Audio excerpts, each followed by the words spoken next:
Welcome everybody to the last damn Q&A of 2024. I've been doing this every single year at the end of every year. We did one on 2023, 2022, 2021, and I think we did one in 2020. Yeah, because it was in 2020 when we started doing this every 2 Sundays, or at least every once a month. Then it was twice a month, and then it was 4 times a month. So it's been 4 years, a little bit over 4 years of Q&As. There were some occasional Q&As in the 2020 year, the pandemic year. There were some Q&As in 2019, but it was like, go back to the playlist, you can check yourself the dates, and you will find like maybe 2, 3, 4 maybe in the entirety of 2019. Same with 2020, maybe just 5. But at the end of 2020, that's when I moved back from Canada to Mexico again. And I moved to a new place by myself. And that's when I started doing the Q&As a little bit more often. And it became a thing. Yeah, I want to give you a quick quick history of the Q&As we've been doing for several years now. But it was like at the end of 2020. So you could say that while the Q&As have been a thing for 6 years, they didn't really become like a real thing, like a, often thing until the very end of 2020. So you could say it's been like 4 years of a lot of Q&As. And here's hoping for more. Here's hoping for 2025 to be just as full of goddamn Q&As. Happy pre-New Year, everybody, and welcome. That's the history of the Q&As. Anyway, so you want to hear the full story? You want to hear like the really long version of the full story in detail, the Q&As, how they started, how they evolved, why they started in the first place, what's the point of them, why are they called Q&As, why is it every Sunday, what's the past, the present, and the future of them? Well, there's a link in the description of this stream that leads you to Patreon, and you shall find the entire history of the Q&As in a podcast episode called Erick, Landon Uncensored. That's right, I have a Patreon page, link in the description. Hope you can support it because you are supporting me. Support your artists, people. Support your content creators. The life of content creators, every single one of them, even the richest motherfuckers out there, is slowly going to hell in every website. So yeah, support us. And I've been doing a podcast called, exclusive to Patreon, called Erick, Landon Uncensored, where I've covered a lot of things that I don't really like saying or telling here on YouTube, but mostly things that I can't say here on YouTube. More like if I said them or if I told them, it will get me in a lot of trouble with the website. More trouble than what I already am in. So there's a lot of insight, a lot of history of the channel, a lot of history of the videos, a lot of anti-political rants, a lot of JRPG rants, I remember doing a huge review and rant of Final Fantasy 16. That was a long time ago. I remember doing a lot of reviews of random games that I played on stream on Twitch. Link to my Twitch channel in the description, by the way. And I remember doing a lot of, like I mentioned, political, anti-political rants. I talked about the Trump situation a couple of months ago. I talked about the state of YouTube, the entire history of the Q&As, and what the future may hold. It's a pretty interesting podcast. It's called Erick, Landon Uncensored. It's exclusive to Patreon. Link to my Patreon page in the description below. That's right. So now that I've gotten that out of the way, let's start with your goddamn questions. Fuck do you mean happy holidays, man? It's Merry fucking Christmas. Okay? Well, Christmas is over. It's Happy New Year now. You know, this is the this is what you should say. Okay, fuck the happy holidays bullshit. You know?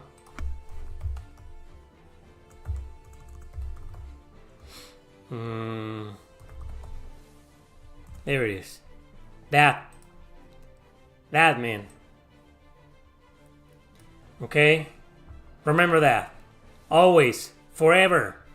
This. It's Merry Christmas. Not Happy Holidays. What kind of bullshit is that, man?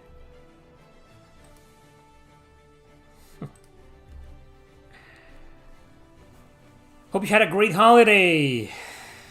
I had a great Christmas. Thank you. One of your New Year resolutions is not miss every single Q&A and new videos from Erick Landon RPG channel. Why, thank you, Red Miller. That's a great resolution. Appreciate it. Hello, David. What's up? Felix, Asim. Didn't see you there. Elias, Kiss, Megatron. Thanks for showing up, guys. I started earlier today because as sometimes I'm going to finish early today. Should I make a goal? This goal thing has got me intrigued. But the whole point of this goal, you can set up a goal here on the live streams, on any type of live stream, and even some premieres. I noticed that the goal thing in a premiere that I did a couple of days ago. So it's about super chats, but it asks you what you're supposed to do. Like if I get a certain amount of super chats, I'll do something. Okay, you know what I'm gonna do? I'll do 5. 10 is a lot. I don't think I've ever seen 10 super chats in any of my live streams. Maybe when it was my birthday, I got like 10 maybe. I don't even know. Any amount. Can it be any amount? Light blue and higher? Like, yeah. Yeah, sure. It's like $1, right? Alright. Wait, it's not letting me. Why is it not letting me? So this is like $2? Anyway. I'll do one for an hour. And how I'll celebrate? I'm gonna regret this, but I'm going to commit. It's my New Year resolution. Okay, one of my first goals of 2025. The shit that I do for you people.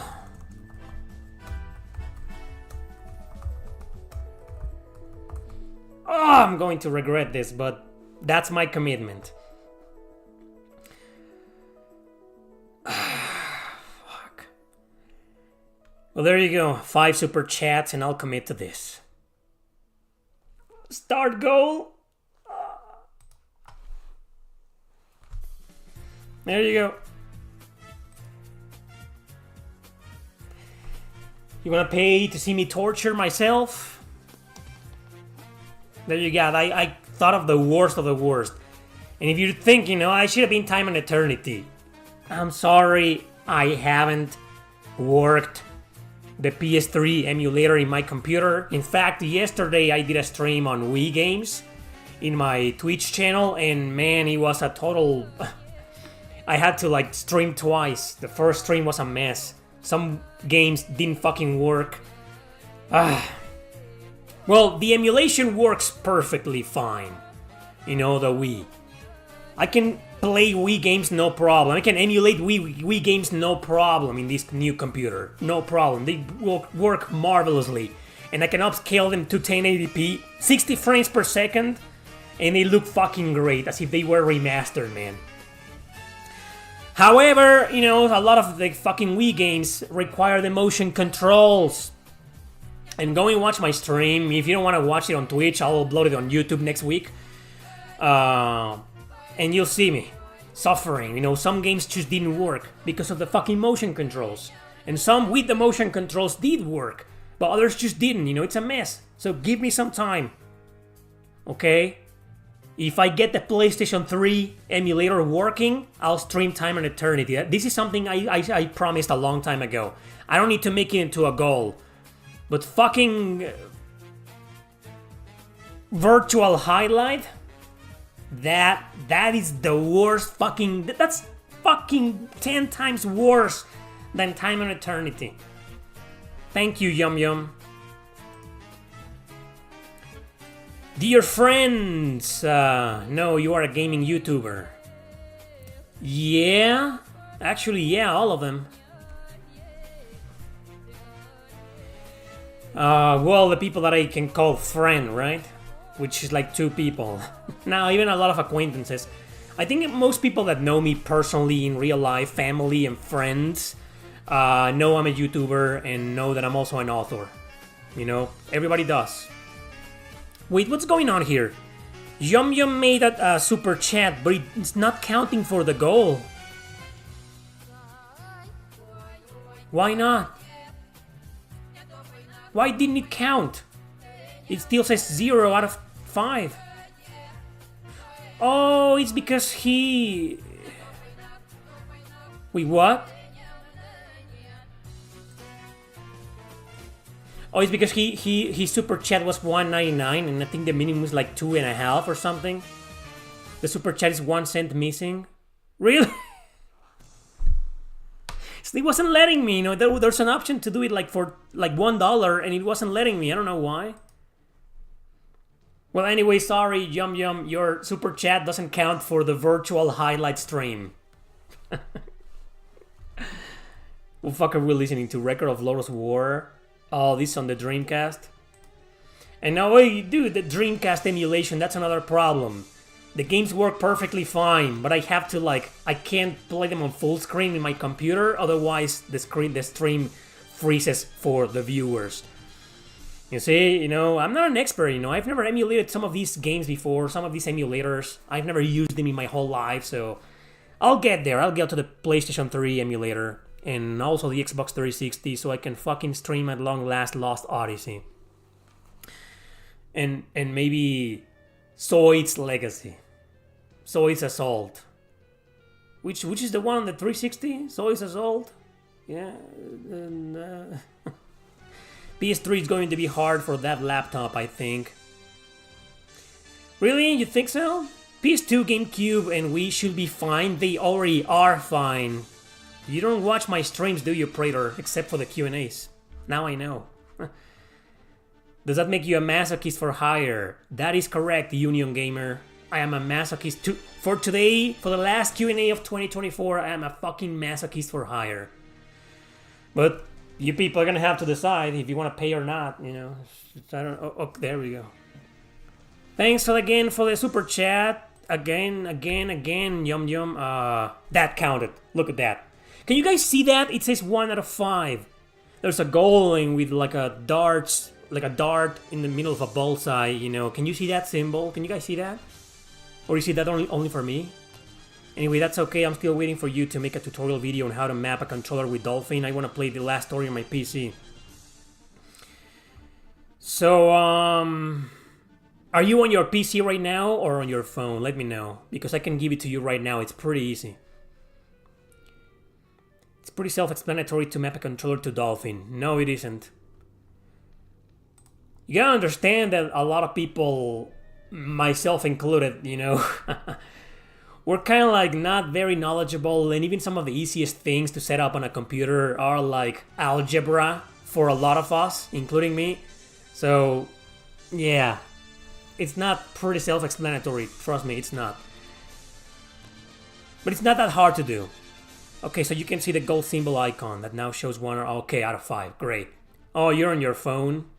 It will be easier to explain it to you when you're on your computer, man. Let me know in any of my live streams. Just show up and ask me and I'll let you know. All you gotta do is just open up the emulator and go to the controllers section and then plug in a controller to your computer via USB. What kind of controller? One of those third-party controllers, or your PS4 or PS5 controller, or Xbox One, Xbox Series X controller, or even I don't know if you can use the Pro Switch controller, Switch Pro controller. You know, I don't know if you can use that. Haven't tried that out because I've been using the PS4 and PS5 controller so far with this laptop. So, and then you're gonna have to map it. That's the slightly tricky part, okay? But for that, I need you to be on your computer, man. If I explain everything to you right now, you're probably going to forget. What emulator are you using for Dreamcast? It's called wait. Red Dream. That's what it's called. That's what it's called, Red Dream. And it works great, and you can upscale the games, and the emulation is fucking perfect, man. But when it comes to streaming, for some reason, if I stream the game, I can't play it on full screen. Otherwise, it freezes for my audience, my viewers. I don't know why. Red Dream is the best Dreamcast emulator. Yeah, it is for yourself. If you're not doing it live, it's just live streaming, capturing the emulator. It fucking sucks. It freezes, and I haven't found out why or how. You know what's going on in there. I don't know. Fucking. I discovered a song called "Eternity" from Blue Dragon on your top 50 boss battle themes. Do you know any backstory? Interesting collaboration from Nobuo Uematsu and Ian Gillan from Deep Purple. Unfortunately, I don't know the backstory, and if you look up the Wikipedia article, it just says that the guy was invited because Nobuo Uematsu was a big fan and Hironobu Sakaguchi, both of them were big fans of Deep Purple and Ian Gillan, so they just hired the guy and he said yes, and that's the story. I wish there was more. I wish there was like the full story of how that happened, you know, or something more interesting, but apparently it's just that. Yeah, it's just like,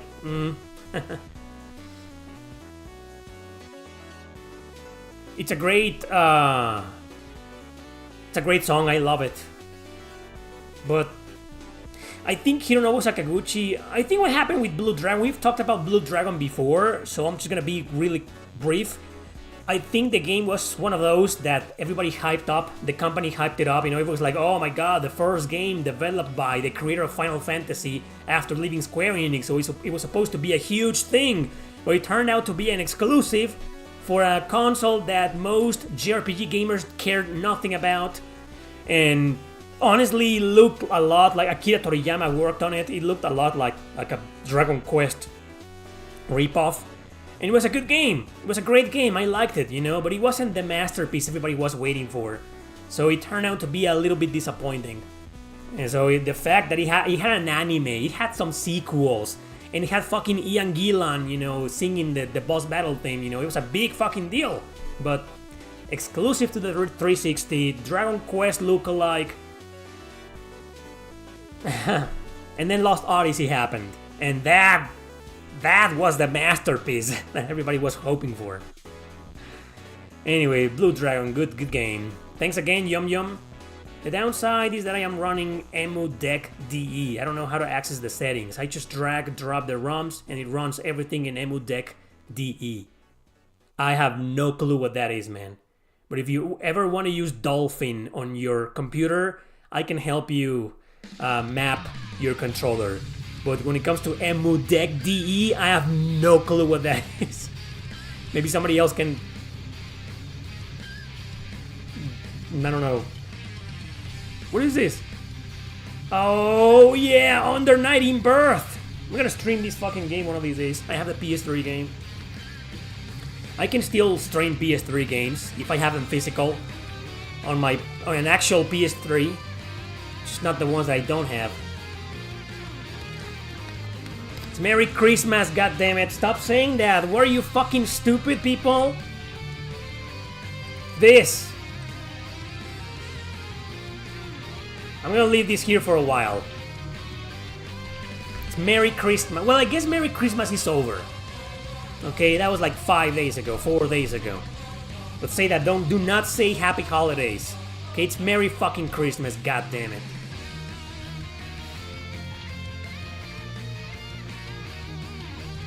Wait, what? Do you emulate JRPGs more than playing the physical or digital copy on the console it released on?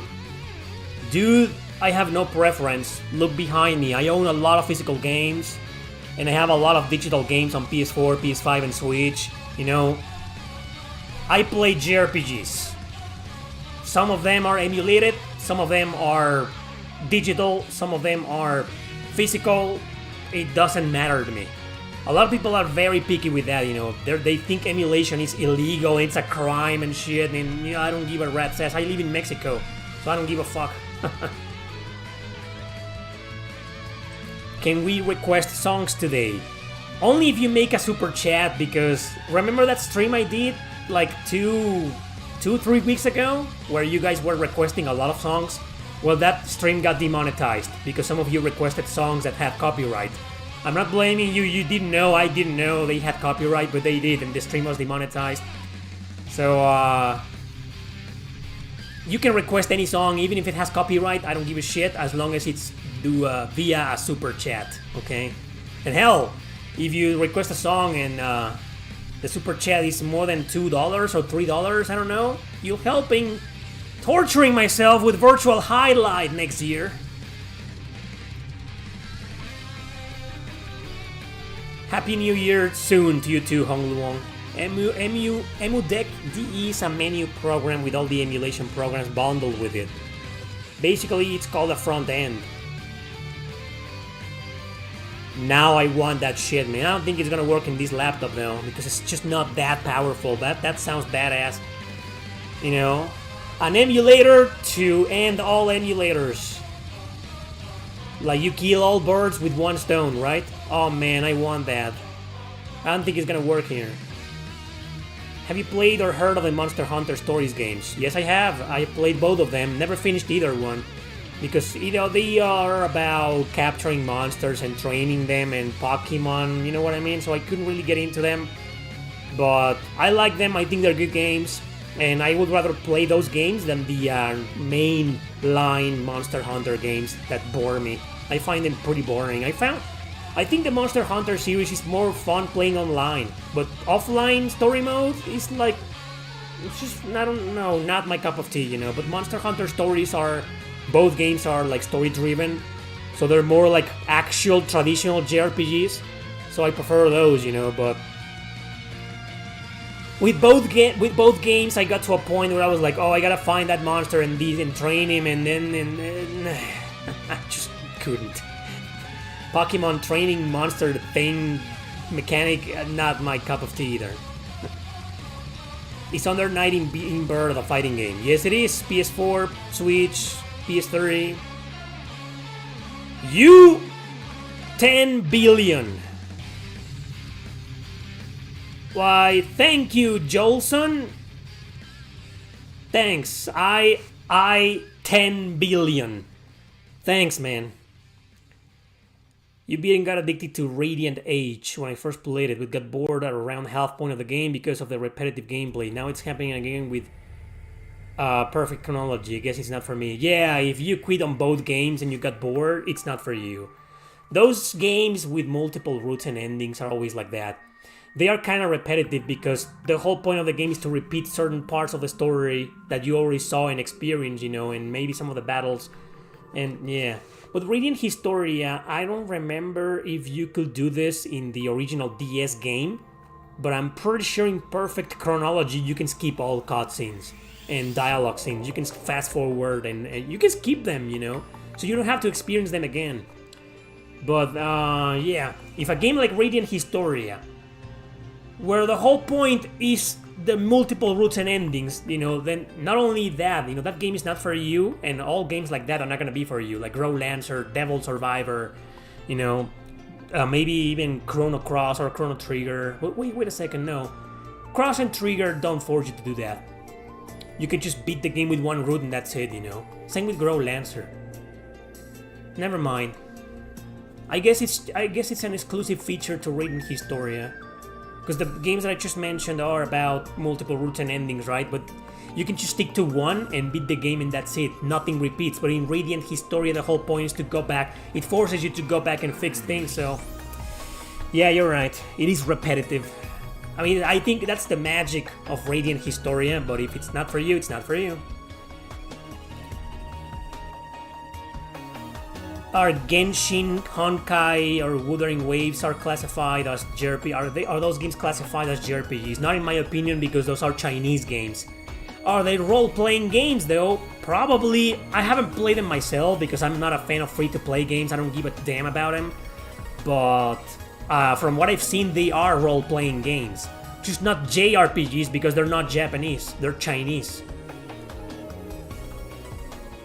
In Mexico, do you still celebrate Christmas and New Year with fireworks? Yes. In fact, fireworks is a huge deal here in Mexico, especially in the city of Guadalajara, the state of Jalisco.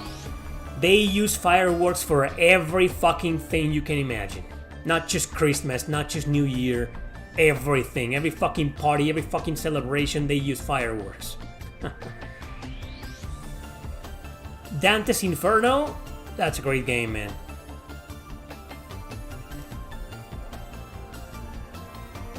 Oh, you meant the battle system in Radiant Historia. That's what got boring? Push left, push right? You got bored with the battle system?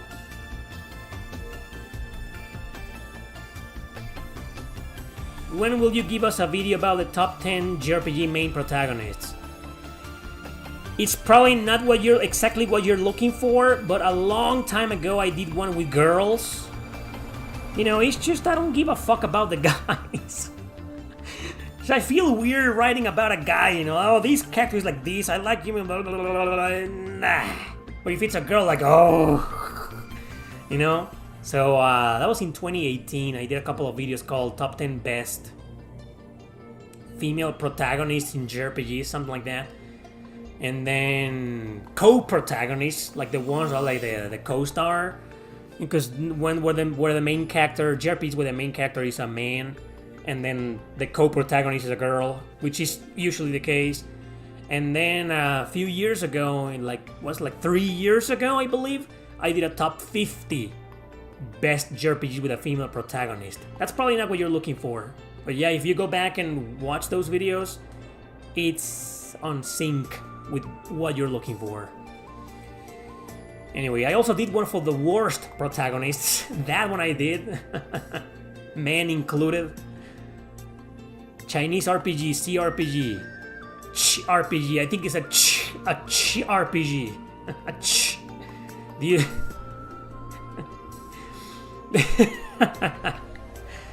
Oh man. Thanks for the streams, Erick. Erick. You always call me Erick. Last year of my 20s coming up. Feeling happy to leave this decade behind. Oh, so you're about to turn 30? Welcome to the club of 30s. Do you think the lack of standard handheld consoles, 3DS and PS Vita, has really hurt this 9th generation? No, I don't think so. I think we all know what hurt this 9th generation. Wait, aren't we in the 10th generation though? I don't even know, but everybody knows what really hurt the modern current generation. Everybody knows that. Let's not talk about that. It's the end of the year, man. Fuck politics. Thanks, Brian. I've had this for like 10 years or more. It's an old jacket. Badass jacket, I know. It's pretty comfortable for winter, you know. What about Estelle? What? Who said something about Estelle? Fuck's your problem with Estelle? No, she's not ranked number 1. Lenneth Valkyrie is ranked at number 1 in that old video. That's a 6-year-old video. Mobile games hurts. Yum Yum has a point here. That's right. That's another great thing that hurt this current generation of gaming. But a lot of people will say it benefited it. You know. Me, I'm on your side. Like, these fucking things hurt, you know, the current generation, but a lot of people will say otherwise, that it helped it, you know. Who did this? On PayPal?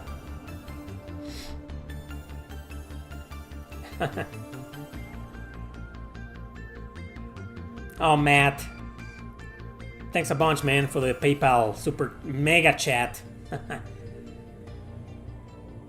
Well, you didn't say anything about virtual highlight, so it doesn't count. It's gotta be. Oh my god, now that you played Xenoblade Chronicles X, is it in your top 3?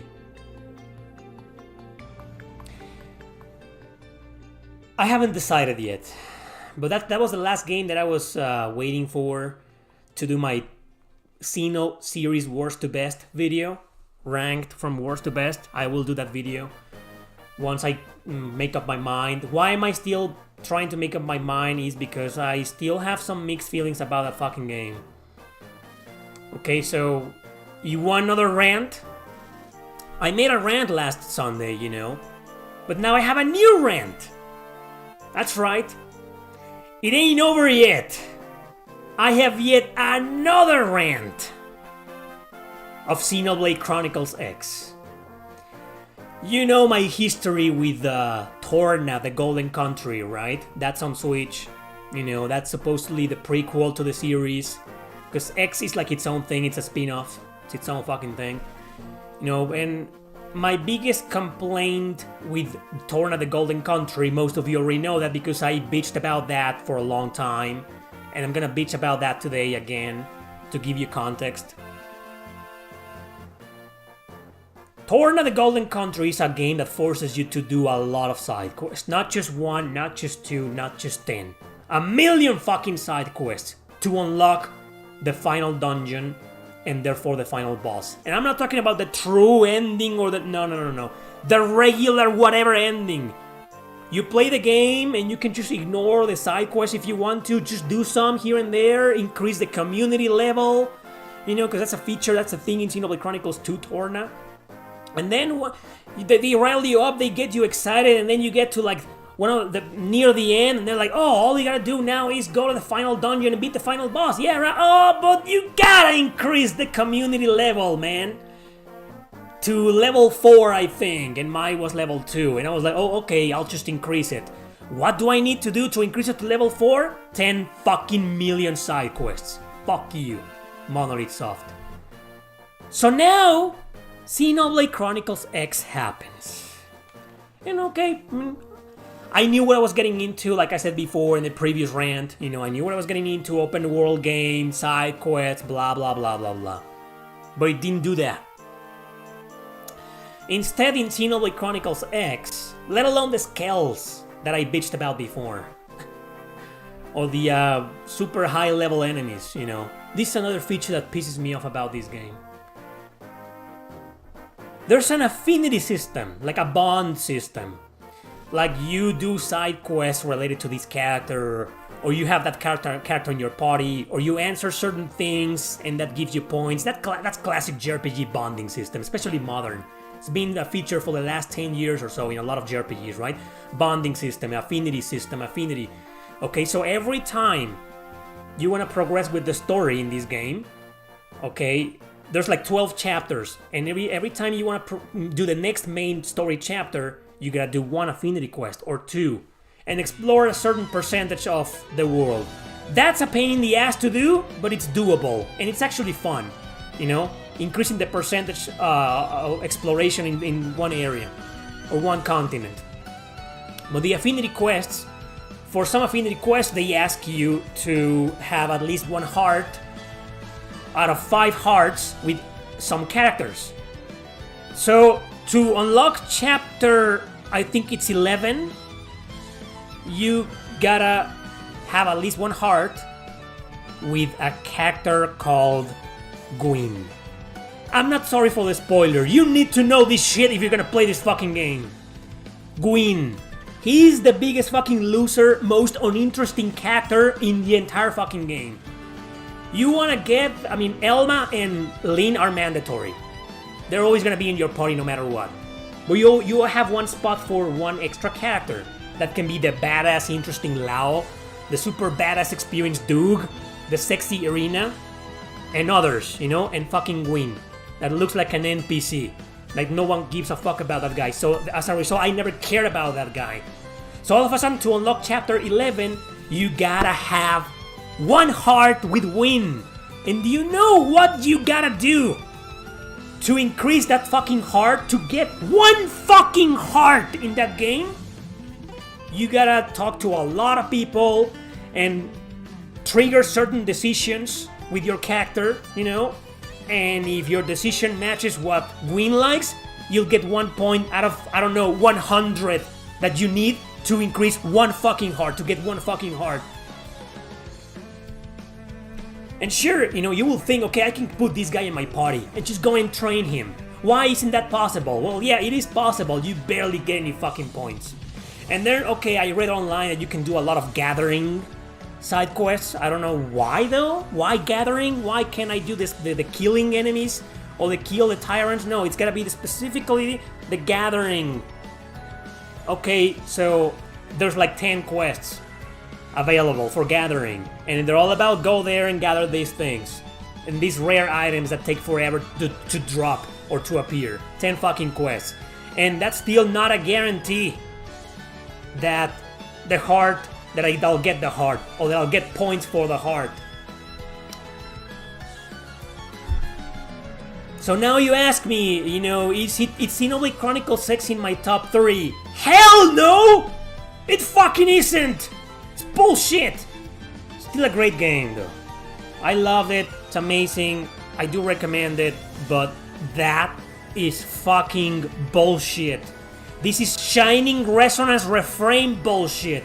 Shining Resonance Refrain forcing you to use under-level party members that you care nothing about, that you never trained, and you gotta increase their level all the way to fucking 30 all of a sudden. And that game is a grind fest, it takes forever to gain one fucking level.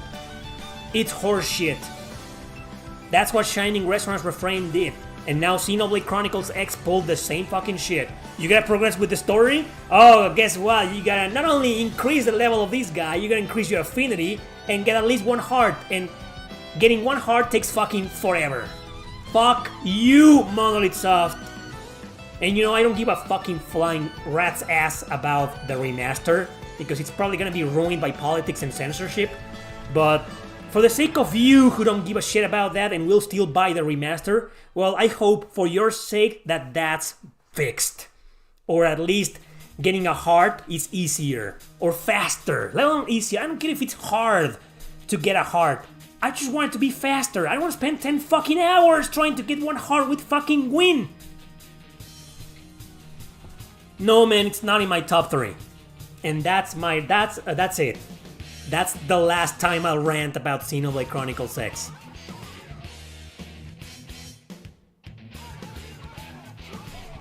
That's the last time. But it's not a promise. It's a maybe.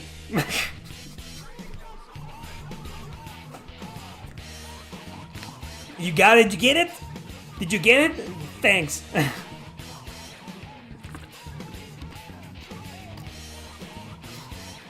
Thank you, Mystery Kid. We still got like, how much? Like half an hour? I guess nobody wants to see me playing Virtual Highlight. Only Yum Yum. That's okay by me, you know. That's okay. Thank you.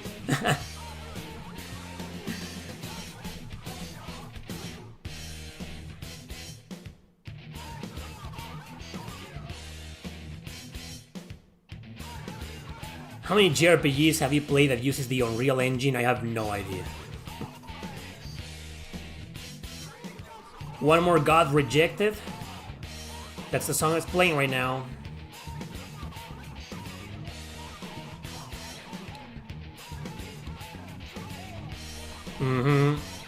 That's right, Dunes, you couldn't do that. That's also bullshit. That's fucking bullshit. Now, you guys want a Trails rant? Yeah, he's saying that you can't change the difficulty in the old Trails games. Starting Cold Steel 3, it was possible. It was now possible, but before that, you couldn't do that. That's bullshit, man. When the remaster comes out, another rant. No, why? Why would I rant about that? I'm not gonna fucking play it. I don't give a shit about it or anything from fucking Nintendo. The moment Nintendo decided that Hyperdimension Neptunia and Dead End Request were offensive, that's when I lost all my respect for Nintendo. I didn't have a lot of respect to begin with, you know, but that was like, fuck you, I'm not interested in anything from you assholes anymore. Which entries in JRPG franchise do you think should have been the last game in their series? Mine is Fire Emblem Awakening. That's an interesting question. Okay, Final Fantasy. I think Final Fantasy X should have been the last. And Final Fantasy XII should have been called something else. Hell, I think a lot of people will have more respect for Final Fantasy XII because it's a great fucking game. If it wasn't called Final Fantasy, you know? It should have been Final Fantasy Tactics 2 with tactical combat. Or it should have been like, I don't know, something else. I love that fucking game, you know? But you play and it's like, this is a Yasumi Matsuno game. Right? Should have been called Ogre Battle 12. And with Final Fantasy X should have been the last. Fire Emblem Awakening, no, I think Fire Emblem Awakening should never have existed. Fire Emblem Awakening as a video game is great, but the story is like... it's bad. So Fire Emblem Radiant Dawn should have been the last, maybe. Or something better. Awakening shouldn't have existed. Fate shouldn't have existed. And then Three Houses. So Three Houses should have been the last one. Dragon Quest 11 should be the last. 12 should never get developed, in my opinion. We could go on, you know. We could make it into a fucking video, you know. We should actually have to figure out, you know, what was the last JRPG of every franchise. The one that should have been the last, you know. We're not gonna count all those dead franchises, you know. We're not gonna say Breath of Fire 4 should have been the last, because everybody's begging Capcom to bring the series back, because they want to see a gay Ryu, and a non-binary Nina, you know, and a black dude and an Indian dude and all races and all the rainbows and sunshine, you know. That's what they want. Apparently, they just don't know it. No one's asking for that. No one. I know that, but no one wants that. But if Capcom brings Breath of Fire back, what do you think it's gonna do with it? Anyway, let's just stick to the franchise that are still going, right? Like Fire Emblem, Final Fantasy, Dragon Quest. So, what else? How many fucking Star Ocean? No, Star Ocean can keep going. I'm not gonna say 6 should have been the last. It's a great fucking game. How about Tales? I haven't gotten the Tales in a long time, you know, it's been 3 years, and Tales of Arise was a great game, so I'm not gonna say it should have been the last. It's just we need one fucking final game to say, oh no, that sucks, so the previous one should have been the last. It's a complicated question now that I think about it, man. Top 10 Erick Landon rants. Imagine if I made that on YouTube, we will get demonetized like this. Demonetized.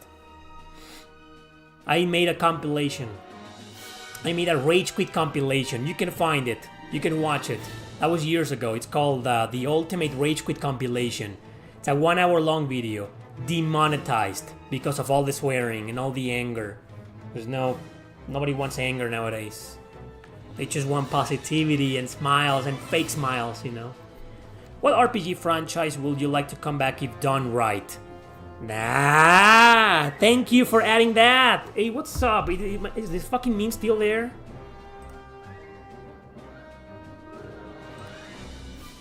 I'm gonna show it again if somebody shows up and says Happy Holidays.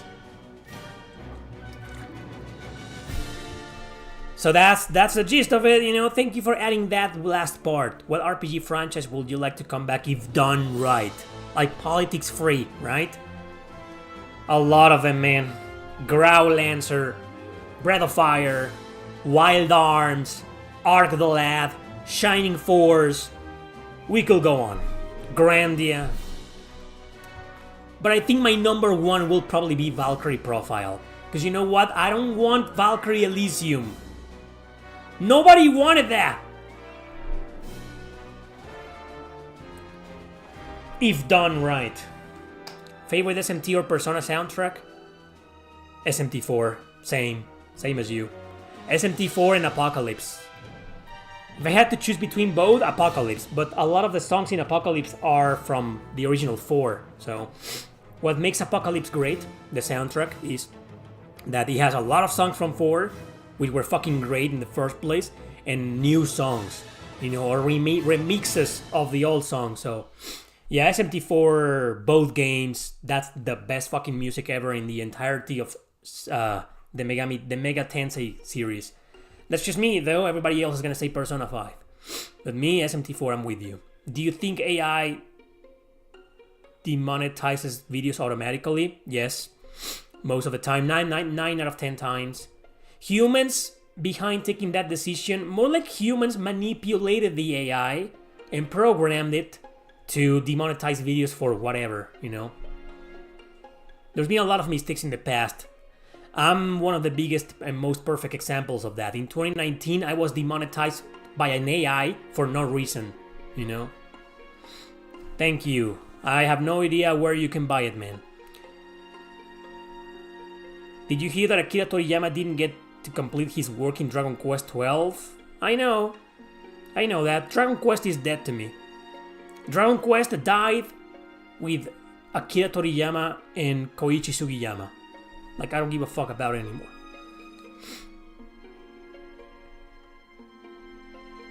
What if Sakaguchi returns and made Final Fantasy turn-based again and writes the new Final Fantasy games? As long as Square Enix doesn't force him to insert politics, then I'm on board with that. Were you put off by the microtransactions in Bravely Default?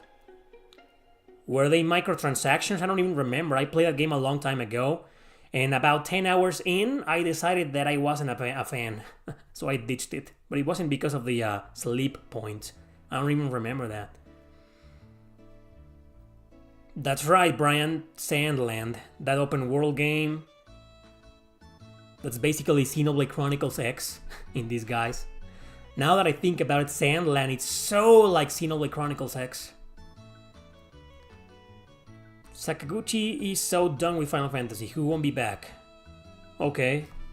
More like he's done with Square. You know what I'm saying? So apparently we're not gonna get to the gold. Goal ends in 21 minutes. Maybe I should expand it.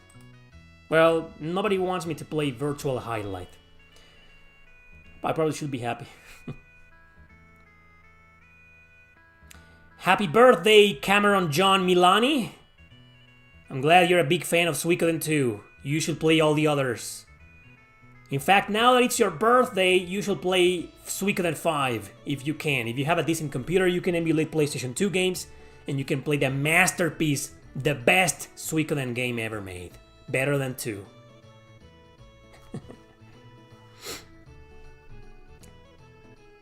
Mist Walker has been working with Square recently on a phone game, haven't they? Seriously? Why am I not surprised? You didn't like Xenoblade Chronicles X that much. I can understand why. I can easily understand why. But have you seen my girl? Did you see my girl? I should have taken a screenshot. I made my girl, my protagonist, you know, the sexiest character in the game by far. Sexier than Elma. And I bought her that really sexy bikini, you know. And, oh boy. And I gave it a scar on her eye. I don't know why. I thought that was cool. I don't know. I'm not saying that's sexy. I just thought that was like badass. You know?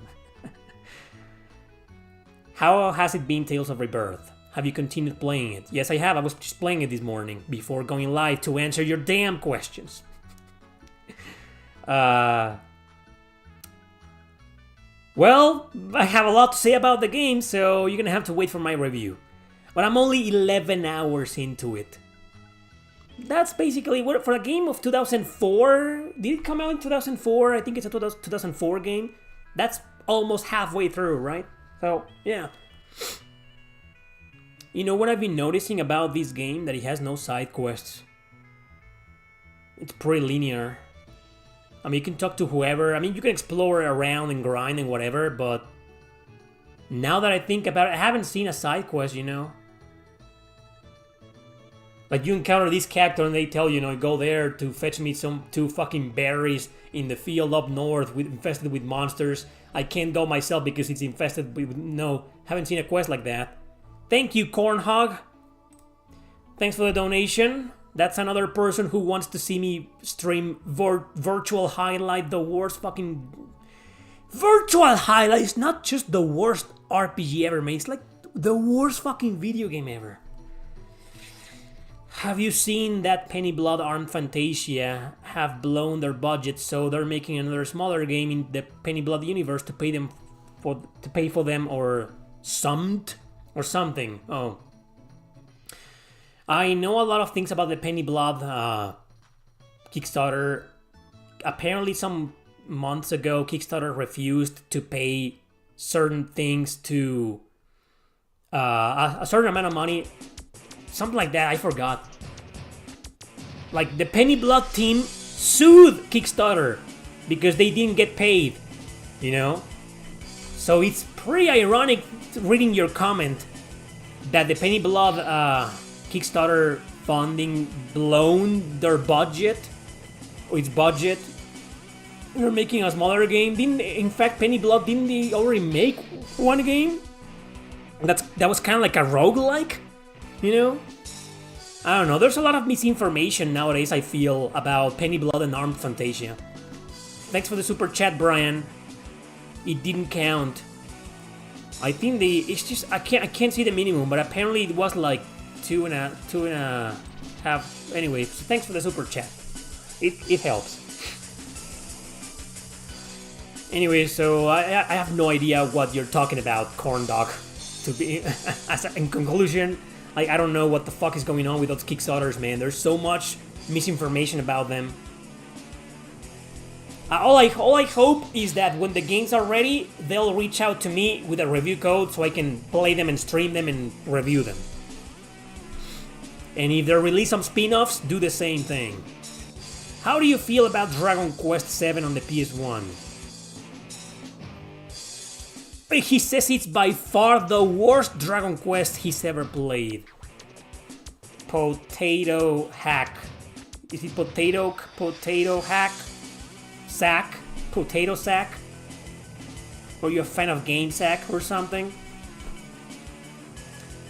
I don't think it's the worst Dragon Quest ever made. I think it's like in the middle. It's not one of the best. It's not one of the worst. It's like in the middle, I think it's a good game. Just not that great, And it's stupidly long, and you get to a point when it's tiresome. The game just goes on and on and on and on and on. I put around the same amount of hours. I think I put like 30 hours, and then I got a boss battle against 4 bosses at the same time, and that was brutal, and I grinded a lot and I still couldn't beat it, and I gave up. But I feel like I didn't give up just because of that boss battle.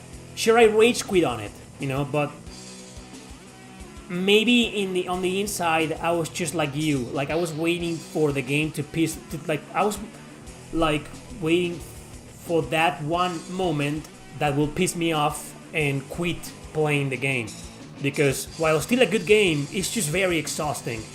That you get to the 30-hour mark and you're nowhere near the ending. It's just like you're halfway through the game.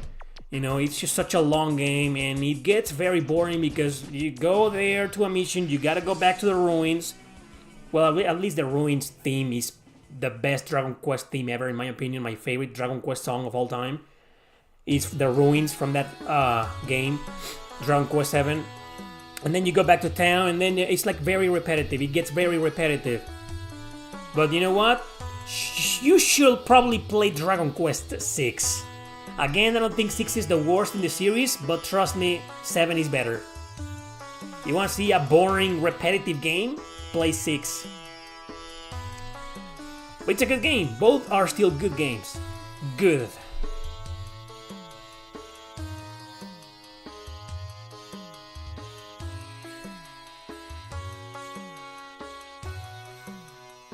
Virtual highlight worst game ever. Yeah.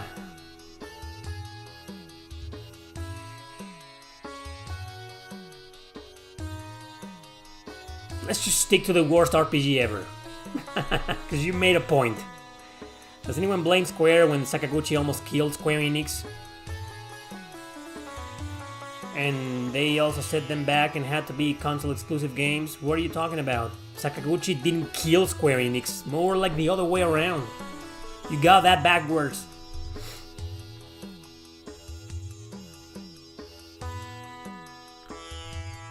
Thank you, Kiss. Hey, your super chat counted. Now it's 4 out of 5. Holy Jesus, one more and I'll have to play virtual highlight. Let's just end this. I'll betray you. No, I'm just kidding. 12 minutes. I'm going to have to play that piece of shit live.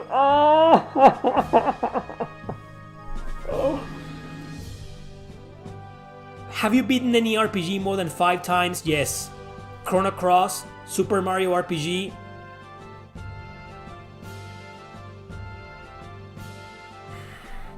I don't remember Final Fantasy. I mean, I don't know if I beat more than 5 times Final Fantasy IX. I don't think so. I think I've only beaten Final Fantasy IX 4 times.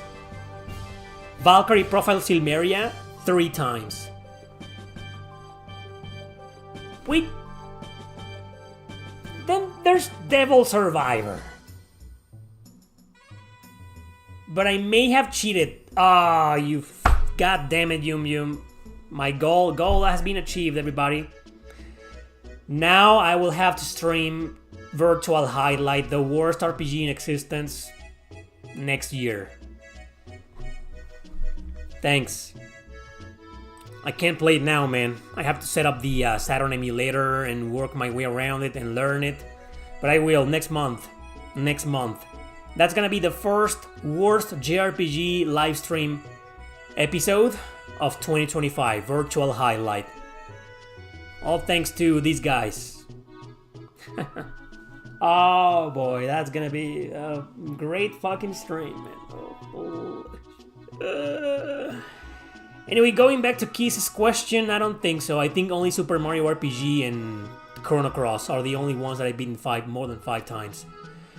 Because Devil Survivor and Grow Lancer 5, like, I didn't really exactly start. I mean, I didn't complete them. More like I saved between. I used a save file, you know, that I had. Like, for example, Devil Survivor, I beat the whole game, beginning to end. And then I restarted the game, and I beat it again. But somewhere in the middle, I saved so I could restart from there and do a different route and get a different ending. So I don't know if Devil Survivor and Grow Lancer 5 count. Because in a sense, I've seen the ending more than 5 times. You know, but I didn't complete them from the beginning, 5 times. That's my answer.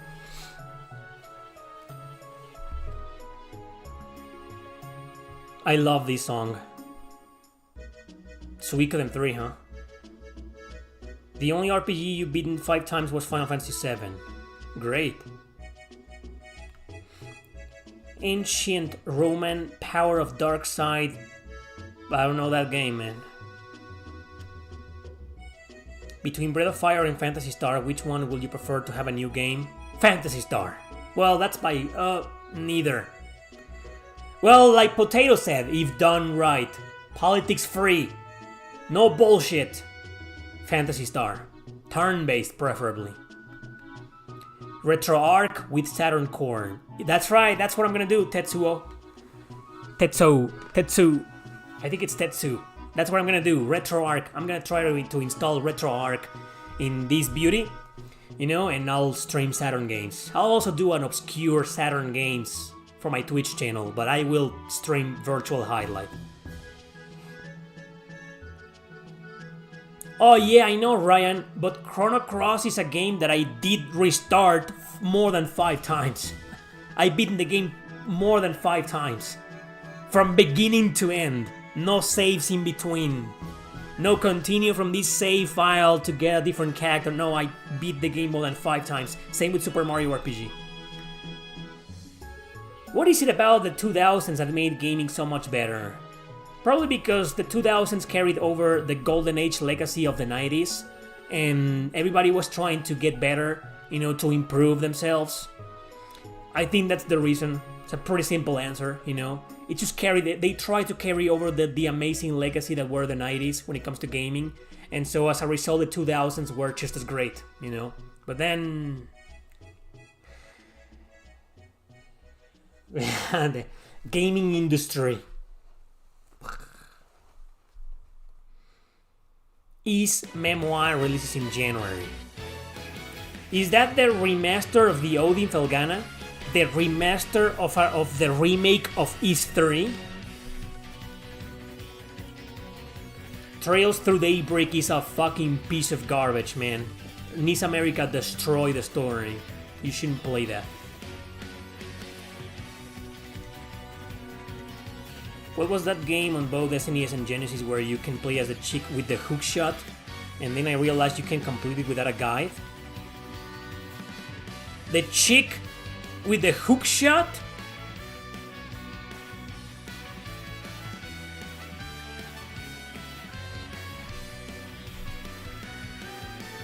Can you provide more information other than the chick with the hook made by Ancient? Ancient? Yuzo Koshiro's company? Is that an RPG? What kind of game it is? Platformer? When was the last time you played Ark the Lab? Are you asking me when was the last time I played one Ark the Lab? Or the first Ark the Lab? It was an action RPG. Holy shit. A chick with a hook shot. Did that game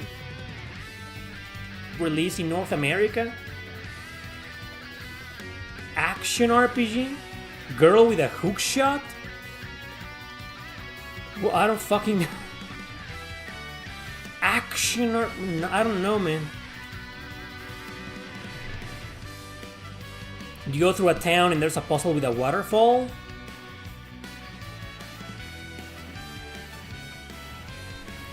I'm gonna open the first Ark the Lab. That was like 4.5 years ago, Mr. Everdread. I did it live. I'm just gonna open my list. I have a no. Girl with a hook shot. Action RPG. I have all the Super Nintendo RPGs here.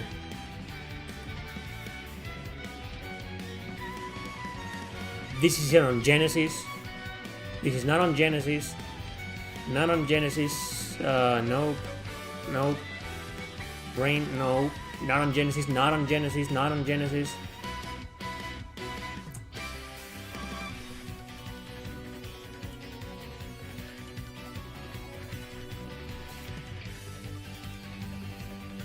Arcus Odyssey?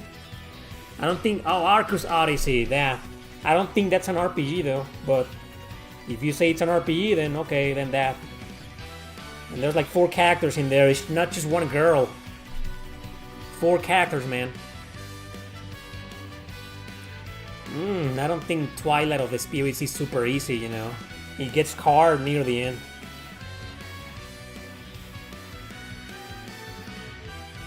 Yeah, it's just... It wasn't released on the Super Nintendo. That was just a prototype. It never came out on the Super Nintendo. You probably saw me playing it on the Super Nintendo streams from like 2 months ago. Or it was just a prototype.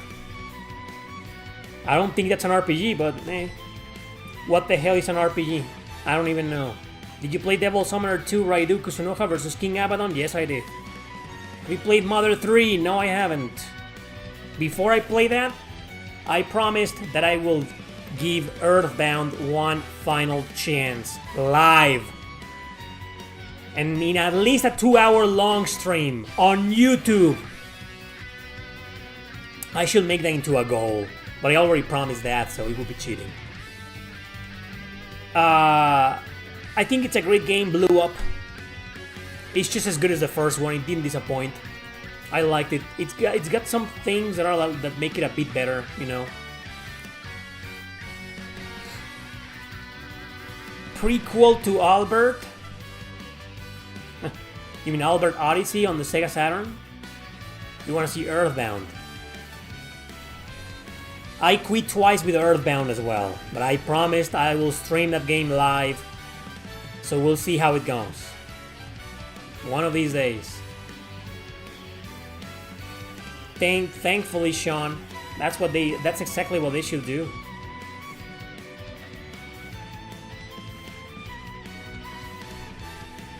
In Wikipedia it says Arcus Odyssey is supposedly an action RPG. Now what the hell do I know, man? I don't know. How often do you abandon JRPGs? I don't know. Not that often.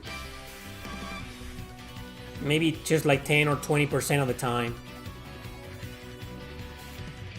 Do you think Unicorn Overlord will make tactical RPGs great again? Great in what sense? Gameplay-wise? Or are you trying to ask me if I think Unicorn Overlord will make tactical RPGs popular again? Because great? When did they stop being great?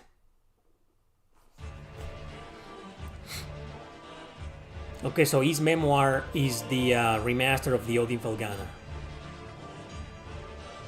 Exceed is handling that, huh? Because they published the original version on Steam and PSP many years ago. So it makes sense, they are the ones publishing it. Okay, so that's great. Have you played any of the Erick Marsh action RPG series for Intellect? No. No, man, I haven't. Did you play Shadow Hearts 3? Yes, it is good, man. I played it and it's great. Not as great as the first two, but great nonetheless. A good game. Have you ever considered covering online RPGs like Genshin Impact? No, I'm against those types of games. If you like them, cool. Nothing against you. It's just I don't like free-to-play games and gacha games at all whatsoever. Okay. You don't give me any shit about that, I won't give you any shit about playing them.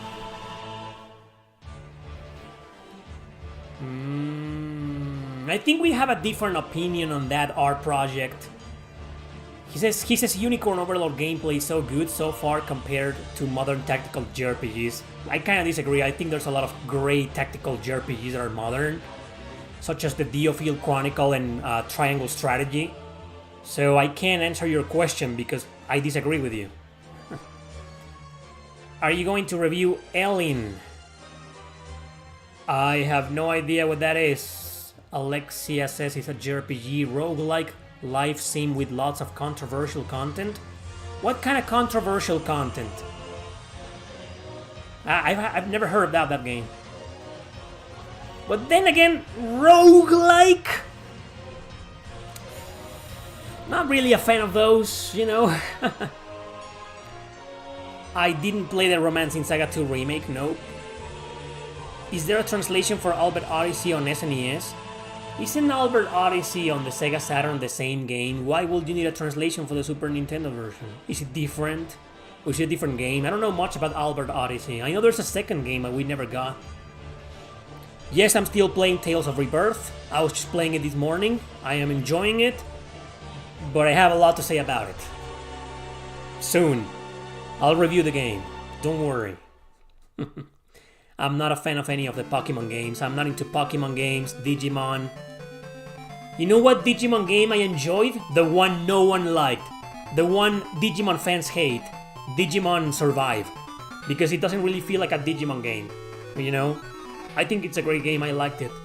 But yeah, I'm not a fan of monster collecting or training video games. Monster Rancher, you know. Amazing Island on the GameCube. Classic. Monster Seed on PS1. Classic fucking game. I'm not a fan of those either. Are you gonna buy a Switch too? Hopefully someone will understand that joke. Are you gonna buy the Switch 2? I don't know, probably not until it's like $300 or less. There was a Digimon game for PS4 that was a good RPG novel type, Digimon Survive. I covered it, and I may be the only motherfucker on the internet praising the game. You never liked the art style of Vanillaware, so a Unicorn Overlord is not on my radar. You know what? The Unicorn Overlord doesn't have a lot of fan service, like exaggerated fan service, like Dragon's Crown, you know? Is it because of that? Or is it because just the colors? I think it's a beautiful game. Did you play Romancing Saga 2 Remake? No. Oh hey, Shining Force Gaiden. Yes, that's right. This is Shining Force Gaiden? Oh, it is.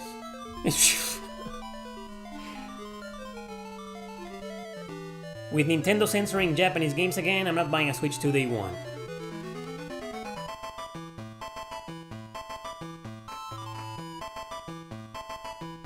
Weren't you the same person that said that was playing Trails Through Daybreak? You're bitching about Nintendo censoring games, but you're okay with Trails Through Daybreak? That's interesting. What's your favorite action RPG on PS2? Odin Sphere. No, wait. I prefer the remaster on PS4 and PS Vita, you know, a million times. The .hack GU trilogy. That's my favorite action RPG on the PlayStation 2. And yes, it's also on PS4. But it's more a port than a remaster.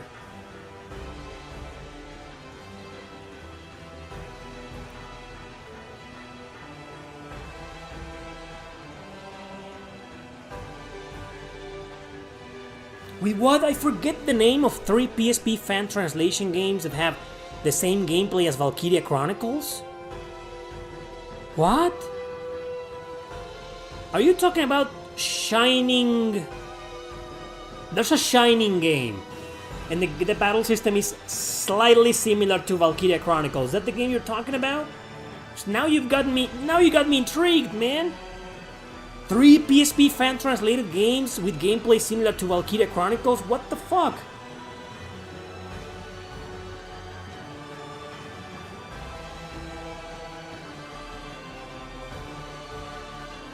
Do you think Trump and Elon Musk will end wokeness in all of its forms? They promised. I think at least they're gonna try. You know, politicians, man. Politicians always promise a million fucking things, and how many of them do they fulfill? Like 10%. I don't care who ends wokeness, just please do. Oh, you were talking about the Shining game. So I don't think there's 3 games. I know one Shining game with a fan translation on PSP that has like gameplay similar to Valkyria Chronicles. I don't remember the name though. It's Shining Hearts, Shining something, you know. I mean, I'm very interested in that game though. But I don't think there's 3 games though. I think there are others, but the others are like a little bit different, you know. Albert Odyssey Legend of Eldian on the Sega Saturn is a sequel to the original 2 Albert Odyssey games on the SNES. They are tactical RPGs. Holy shit, so if you play Albert Odyssey on the Sega Saturn, you're not gonna understand anything? Is that like a direct sequel? Do you need to play... I can't believe I'm the one asking you that. It's usually people asking me that. But now I'm the one asking you, guys. Do you need to play the first Albert Odyssey games to get into Albert Odyssey? Do you replay any games regularly? Which ones? Not so anymore. I used to have time for that, you know, but that stopped since I became a YouTuber. I always gotta move on to the next game to talk about it and review it. I don't have the luxury anymore to replay some games. It's rare, you know, extremely rare to see me replaying a game. Unless you mean some of those casual games like, I don't know, fucking Super Mario World, Plants vs. Zombies.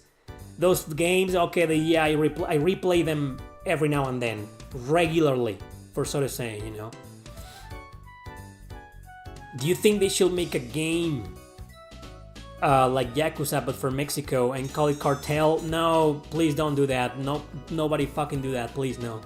Best East game to start with. There's a video Big Bad Company I did called Is Where to Start.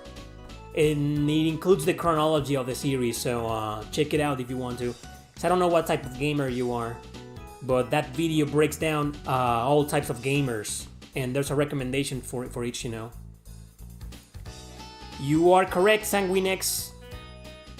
So then try to have your money refund from NIS America, because you paid money to a company that's woke, very woke.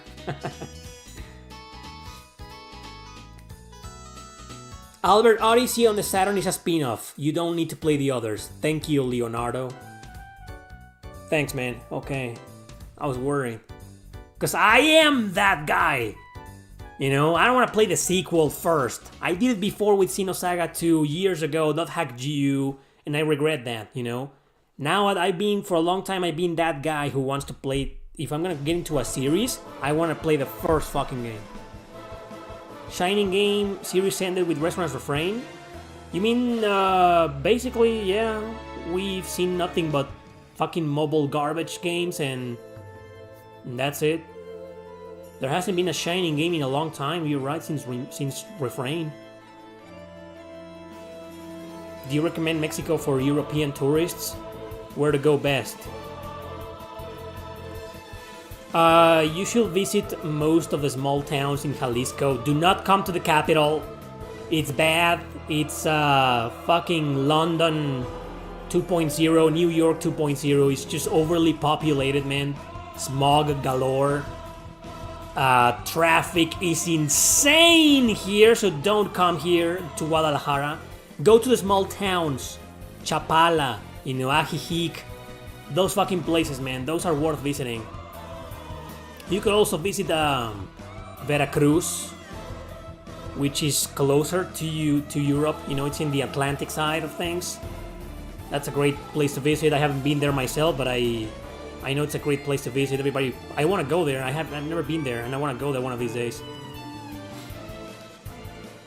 I haven't visited that many places here in Mexico, in my own country. I should visit more states and cities here in Mexico.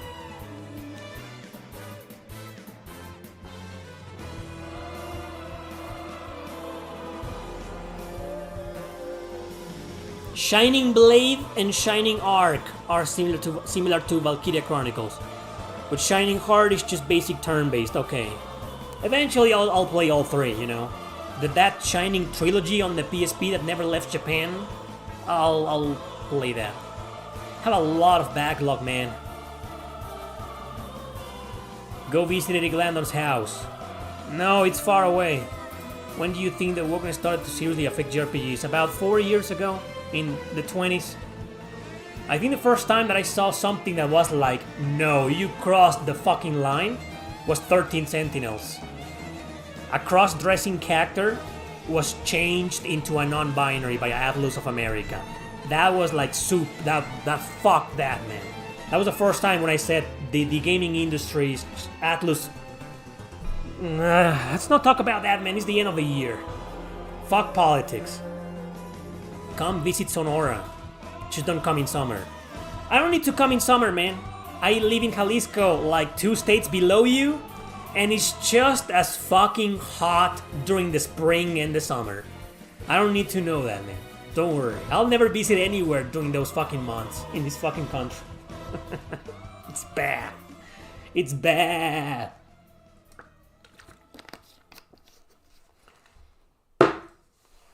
Are you gonna... that's right, Donsk. Dude, I have to play Virtual Highlight now on the Sega Saturn. What makes you think I'm not gonna give games like Princess Crown a chance? That is correct, Mystery Kid. Too bad that the 2 Albert Odyssey games on SNES didn't have any English fan translation at the moment. Because someone mentioned they were tactical RPGs, you know, and you know me. Of course, now I'm interested.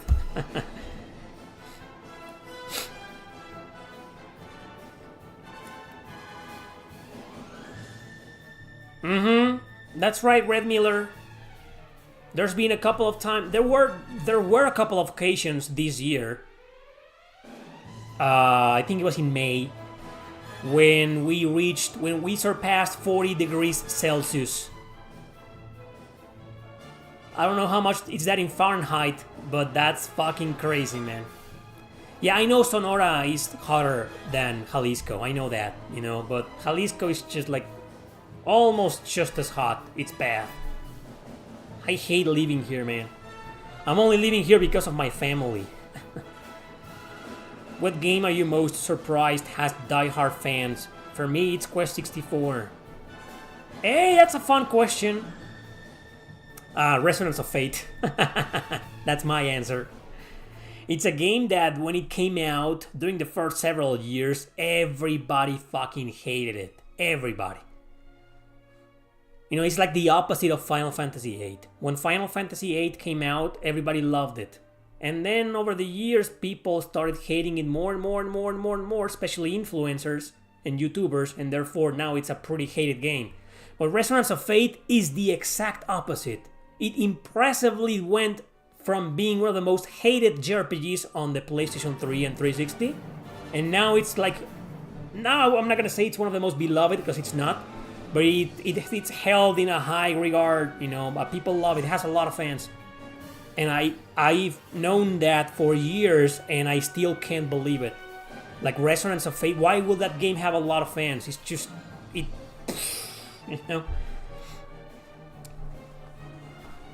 The Last Remnant is probably another one, but I don't think it's that surprising. The game is just not as convoluted and complex as Resonance of Fate. It is though, but not as much. So The Last Remnant is maybe another one, but it doesn't have a lot. I see more fans of Resonance of Fate than The Last Remnant. So that's my answer, man. Quest 64, that's also surprising, but Quest 64, it's not that abysmal, In fact, Resonance of Fate's not a bad game, it's just very hard to get into. It's like Nights in the Nightmare. Nights in the Nightmare is another one. But Nights in the Nightmare, I have more respect for Resonance of Fate than Nights in the Nightmare. Because in Resonance of Fate, I can see why people will have fun with the battle system, but in Nights in the Nightmare, it's like, how can you have fun with this battle? No! But it's not a terrible game. Go look at my blog, and I think I gave Nights in the Nightmare like a 6 point something. So, I don't hate it that much anymore. Streaming the game kind of changed my perspective on it. I used to fucking despise that game, but then I gave it one last chance, and yes, it pissed me off again. And I still kind of hate it, but not as much as before. I respect it a little bit more.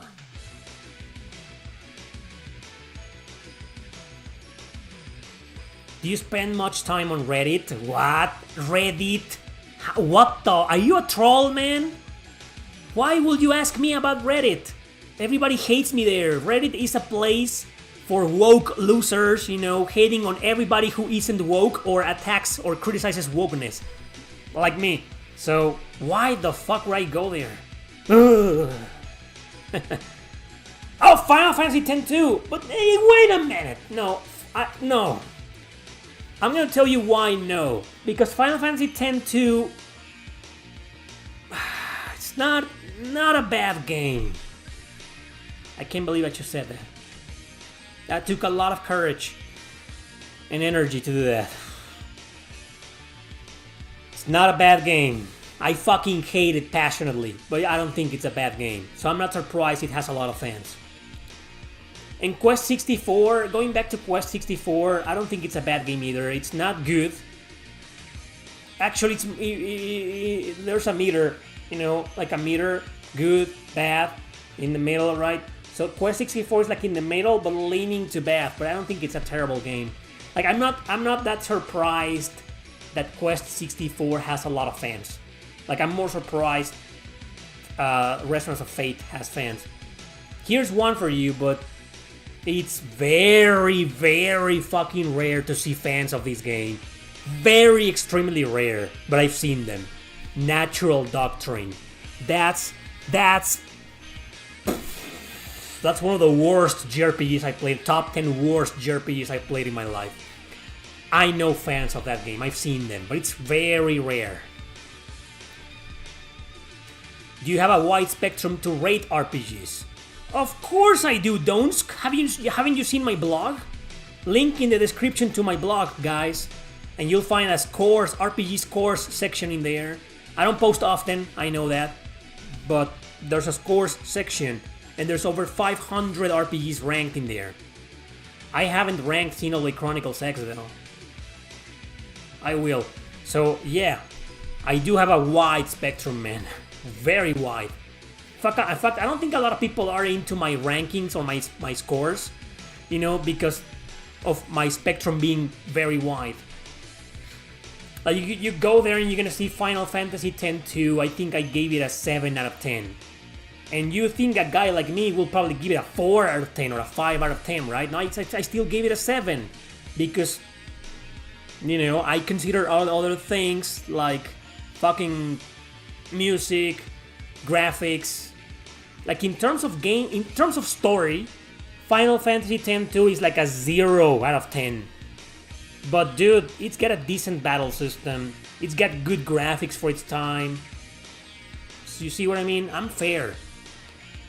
I'm very objective. I am in a Terminator mode. You bet your ass I am. All I'm missing is the fucking glasses, man. I don't have those fucking... I don't have... fuck. People tend to hate on Golden Sun, Dark Dawn. I remember playing that game for a little bit, and yeah, it wasn't bad, but I just don't have a strong opinion on Dark Dawn because I only played it for like an hour. I agree, Tetra Master. I think Star Ocean 5... Well, I wouldn't use the word okay. Oh. But it wasn't awful. It's decent. It's good, but with a lot of problems. I have a category for that. It's called 7.6 and 7.8 in my blog. That's a translation. In terms of numbers, it's 7.6 and 7.8.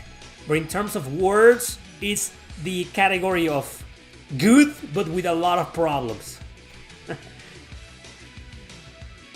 You are correct, Sanguinex, about Xenosaga. We need a video about the worst JRPG on every console.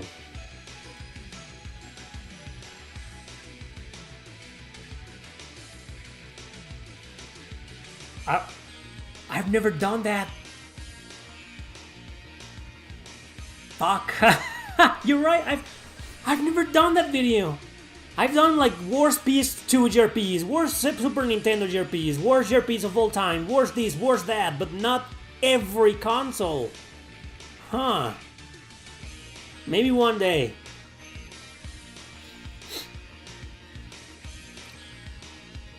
I wonder which game I will pick for the PlayStation 3. Probably Last Rebellion. Fine, we'll do that video one of these days. It's fucking what? Rapid reload. Oh my god, this is great.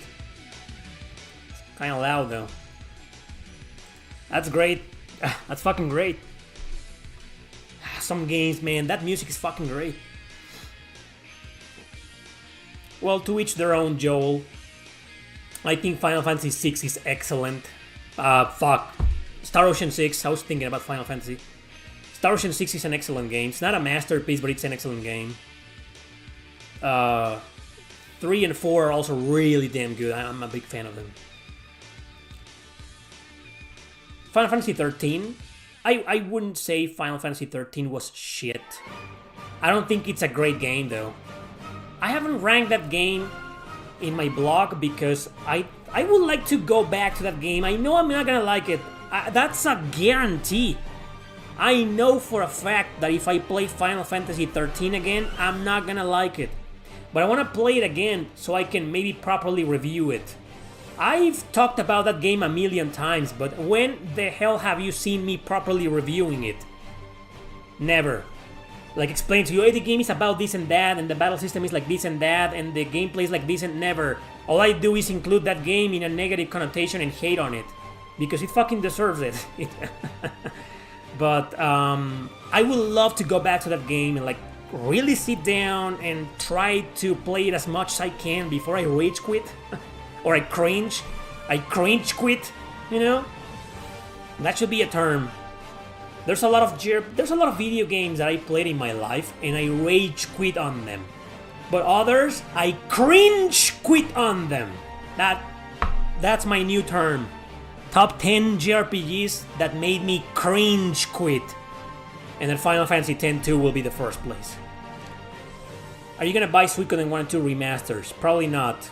Unless I see them for like $10. Have you been playing any non-RPGs lately? Yeah, Fia Glol. For you and everybody else, I have this.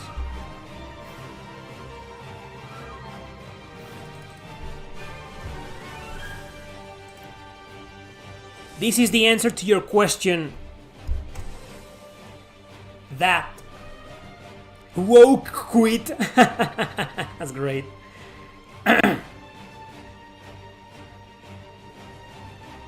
What about Look Up Light?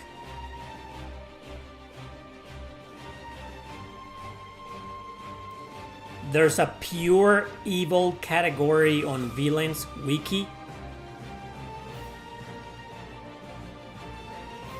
You should be asking my opinion on why that exists. Why is that a thing? A Villains Wiki and there's a pure evil category and someone removed Look Up Light because he cared like what? What? Oof, these questions, man. Why will you ask me that? What? That's the epitome of today's questions, man. I feel like a lot of you make a lot of assumptions about me. Like you think I'm aware of everything. Like what? A Villains Wiki? Why would I know about that? What the hell is that?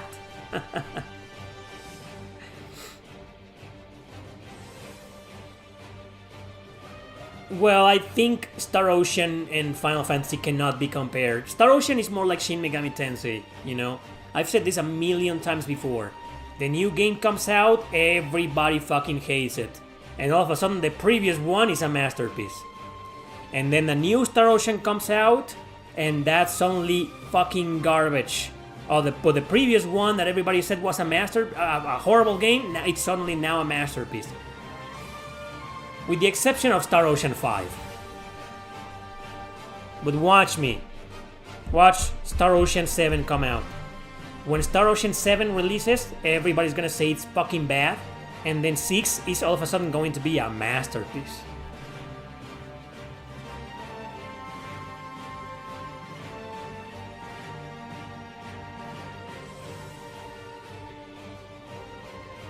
What's the most time you'd tolerate in a game for it to get good? Depends on the type of game, you know. For example, a regular platformer, or run and gun, or fighting game. Those I feel need to get good like right away. But when it comes to an RPG, I am a very patient man. Because I love the genre. It's I've been a fucking diehard of the genre for 20 years, and this YouTube channel is what I do. I have this channel, you know, so of course I gotta be very patient.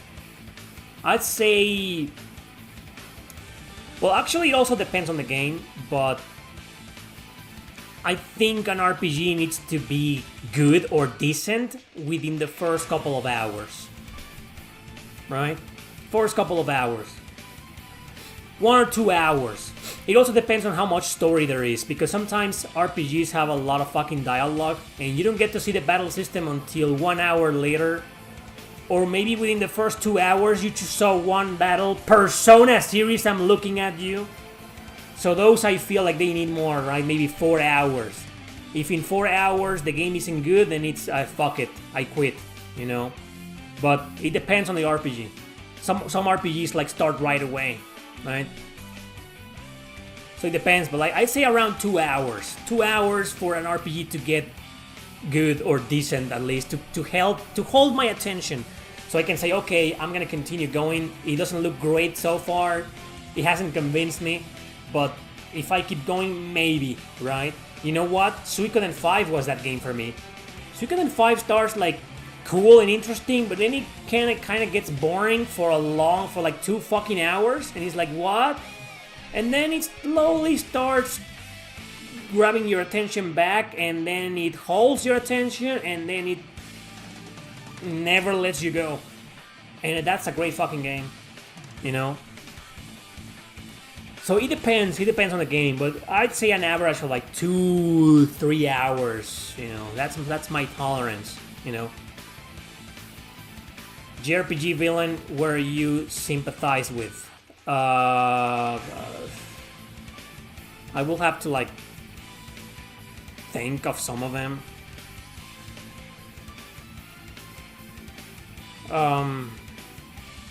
I can tell you some, but I'm not gonna explain anything because that will be a spoiler. But I'm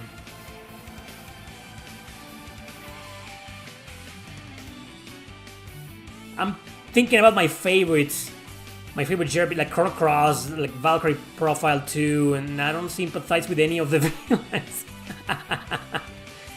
Well, can I mention Sigvald from Grow Lancer 5? He's not the main antagonist, but he is kinda a villain. I sympathize with that guy, you know. I don't know, man. That's a good question, though. But I can't think of many that right now. Did you play Neo World Ends with You? Only the demo. That's my opinion of the demo of Neo The World Ends with You. It's... Wait, what? I'm playing for the first time Grand Blue Fantasy Relink. Good so far. Thoughts? You will find a full review of that game on this very same channel you're watching right now. Red Miller. Have you ever quit an RPG right at the very end? Yes! Dude! I made a video about that! It's called 10 JRPG final bosses that I didn't defeat. Check that video out. You'll get 10. If you can choose Tokyo Mirage or Final Fantasy X-2, like, at a gunpoint, like someone's gonna shoot my brains off if I don't choose between those fucking games, oh boy. I will probably choose Final Fantasy X-2. You see, I didn't even have to think about it that long. It's just, I think Tokyo Mirage Sessions is that fucking insulting and offensive, you know?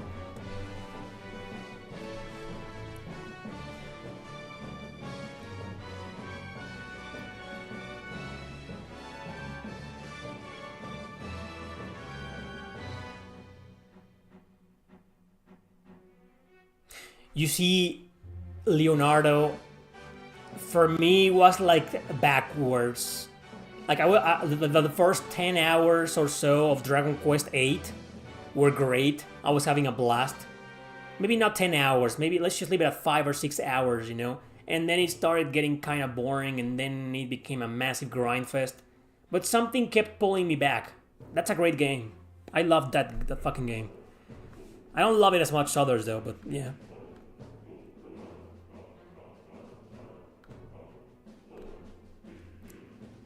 Yeah, that to answer Mr. Kid's question about villains I can sympathize with. Most of the Grow Lancer villains, you know, they're pretty... Or some of the Trails villains, you know.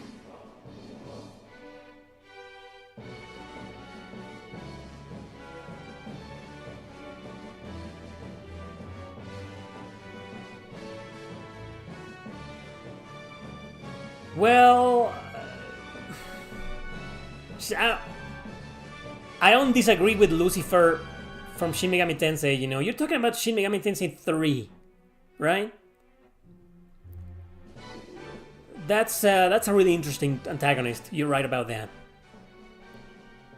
I don't think he's that sympathetic though, but very interesting antagonist.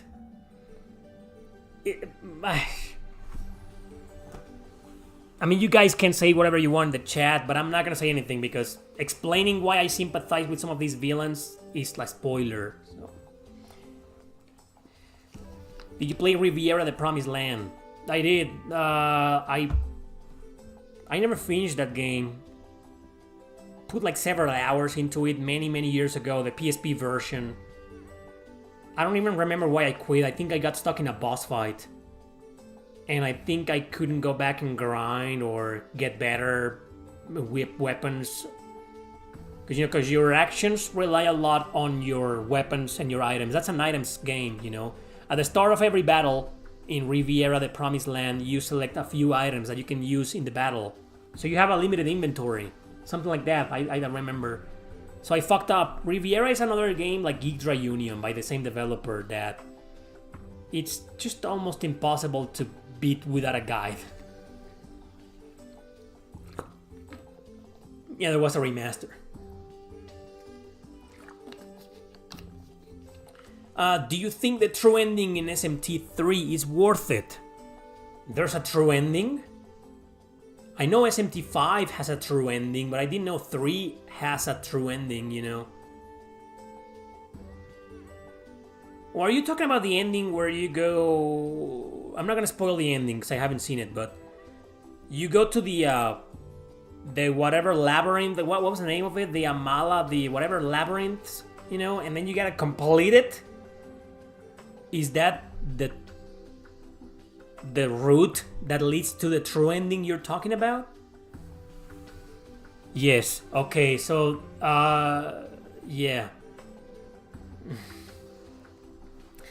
I'm gonna say no. I love that fucking game, but I'm gonna say no for one simple reason. It's just the labyrinths in that game are fucking impossible. They're so exhausting, man. And that's the reason why I didn't go for that ending. I didn't know if that was considered as the true ending. You know, I didn't know that. But as soon as I found out that you needed to go through that fucking labyrinth to achieve that specific ending, that's when I said, fuck no. No way am I getting that. It's only called the True Demon ending. It's not the true ending though. Yeah, Shin Megami Tensei 3 does not have a true ending. It's just different endings, like 7 endings, right? 6, 7 endings, right? None of them is like the true ending, you know, no. I got the teacher ending. I don't know which one that is though. I went with her route. The teacher, you know. I love that character. She was my favorite character in the game, so of course I went for that. If I ever beat that game again, I'm going with the other girl's ending. I dig that, you know. I kind of wanted to do her ending first, but the teacher won me over. What is the teacher ending? Wasn't the neutral ending the canon ending in all the SMT series? Pretty much, right? In Apocalypse, I got the neutral ending. I didn't side with anybody. But I was really tempted to side with Dagda. But then that means going against your entire party members, all of your party members, and I think you gotta fight them or kill them or something, you know? So I was like, nah. But if I ever play Apocalypse again, that's gonna be the ending I'll be aiming for. I don't know what ending I achieved. I forget the name of the ending with the teacher, you know.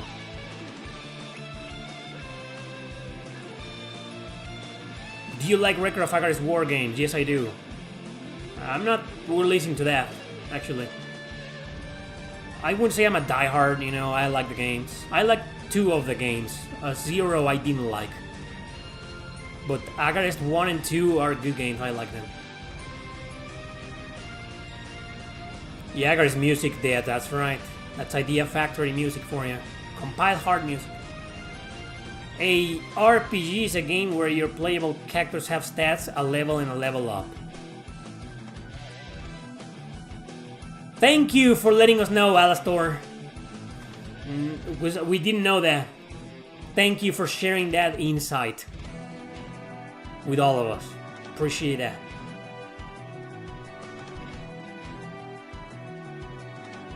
Most obscure trending? Code Vein, man. Don't spoil it. I'm not gonna spoil it. but that's really fucking dark. Drakengard won. Good answer, good answer. I never finished the game, but I did watch the ending, and that's fucked up. Redemption Reapers.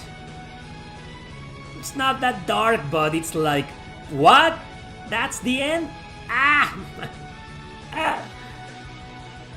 Blue Reflection 1 or 2. Where should I start? Is 2 a sequel? Yes, it is. You're gonna have to start with the first one.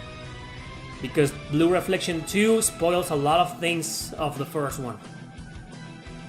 A video game is a game that you can play. Actually, I disagree. Actually, it's also a game that you can watch and listen to.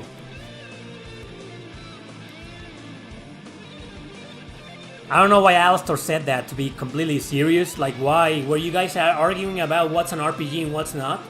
And I missed that conversation? I didn't see that. So why would you show up and say that, Alistair? What? That was just so random, man. What the fuck? The shit that happens in these Q&As, man. It's why I love doing this. Fucking random ass. Oh, man. How far do you plan ahead for what games you're gonna play and cover?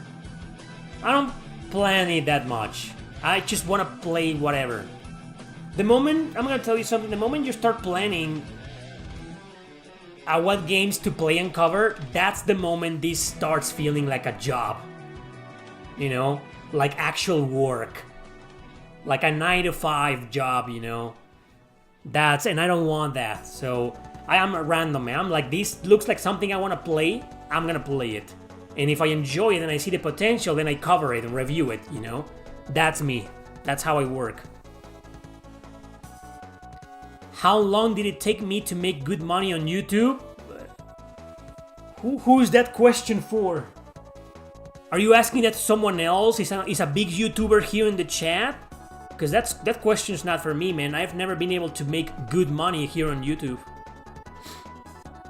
What's your favorite OST of a game you'll call obscure?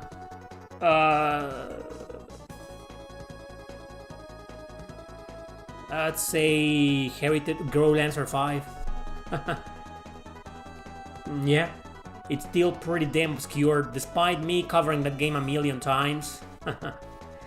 Well, Grow Lancer 5 features in a couple of videos that I've done in the past that have a lot of views. One is called 10 JRPGs Everybody Should Play. That video has like 200 and something thousand views, so that means at least 200 and something thousand people on planet Earth know of Grow Lancer 5, right? But it's still fucking obscure. So Grow Lancer 5. Death End Request 2. Yeah.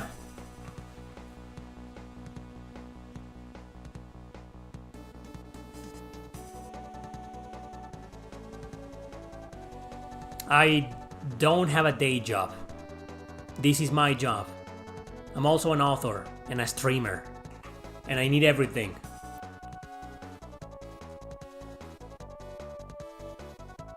Hideo Kojima's games are video games that you mostly watch and actually play. Yeah. Someone brought Xenosaga up. That's the same fucking thing.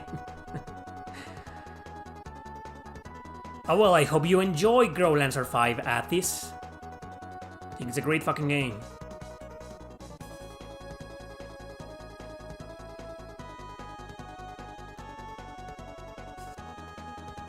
You know what? I don't usually watch.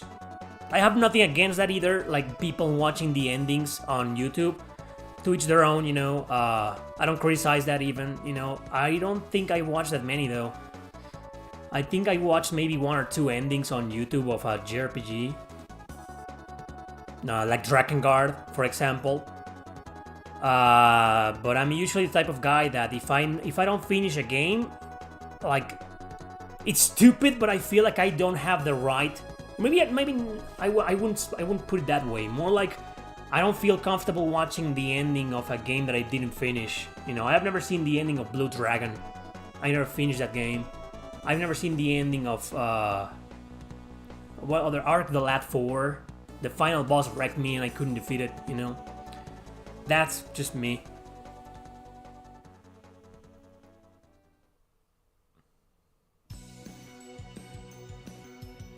Tarantino. Quentin Tarantino, the same guy who said that he liked Joker 2.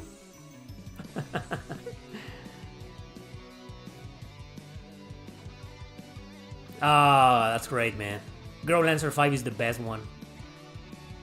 We need someone to translate Girl Lancer 1. Come on! Who do I pay? I will fund that.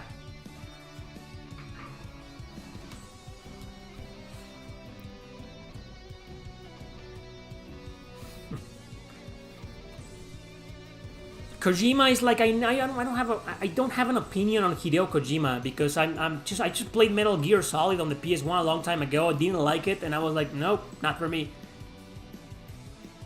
And I like Lunar Nights and all those games, but Kojima barely had anything to do with them. Boktai, you know? Like, I'm not really into Kojima. Yes, Baja. Quentin Tarantino liked Joker 2. But he did say, I didn't love it, but I liked it. Quentin Tarantino, you know, I'll be honest, he probably said that because if he said that he hated the movie or that he didn't like it, he will probably get a lot of bullshit. Probably, I'm pretty sure. He's still a part of Hollywood. Sadly, he should just go independent, in my opinion.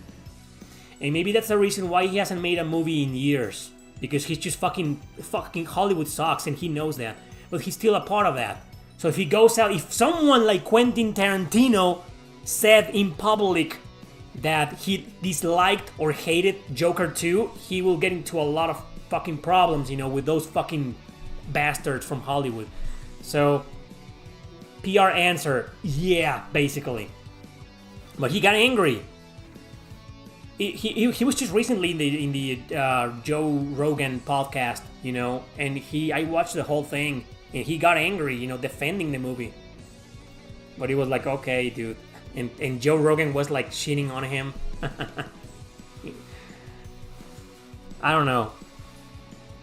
That was fucking ridiculous, you know. I kind of lost some respect for Quentin Tarantino a bit. But I also want to give him the benefit of the doubt. Like, he said that because he doesn't want to get into trouble with Hollywood, maybe. I don't know. Okay, exactly, okay.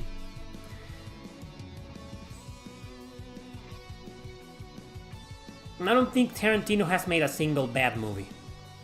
I like all of them. Some are worse than others, you know. I think Death Proof is like the worst Quentin Tarantino movie ever, but it's still kind of fun. I mean, fucking Kurt Russell going ape shit and killing girls, you know. I mean, that's I don't know. I enjoy that movie. Death Proof. I enjoy that fucking movie, you know. But it's not. I think it's the worst Tarantino movie. But all the others, you know, Hateful Eight, I love the Hateful Eight. I loved the Hate. I not only liked it, I loved it. I loved the Hateful Eight. Probably because I'm Samuel L. Jackson is one of my favorite actors. You know, Django, I liked Django, but once something happens that I'm not gonna spoil near the end, that's when the movie ends for me. Like, everything after that is fucking trash. But before that, the movie's great. Django Unchained. Pulp Fiction is a good movie. I think it's way too overrated. It's a great movie, but I don't think it's like... It's not one of my favorite Tarantino movies. My favorite Tarantino movie, Inglourious Basterds. Even though nowadays it's kind of like, oh, another anti-Nazi movie out of the 10 million, right? But at least a Tarantino's take on that, you know. And Hitler's alive, and the way he died... I'm not gonna say anything, so... Jackie Brown is my second favorite Tarantino movie. I think Jackie Brown is a character movie. It's not really... Well, actually, like most Tarantino movies. But it's not like... It's a bit slow, yeah.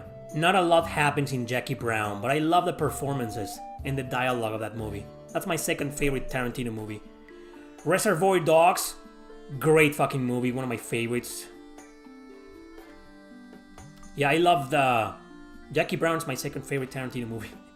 And number 3 will definitely be Reservoir Dogs. Reservoir Dogs.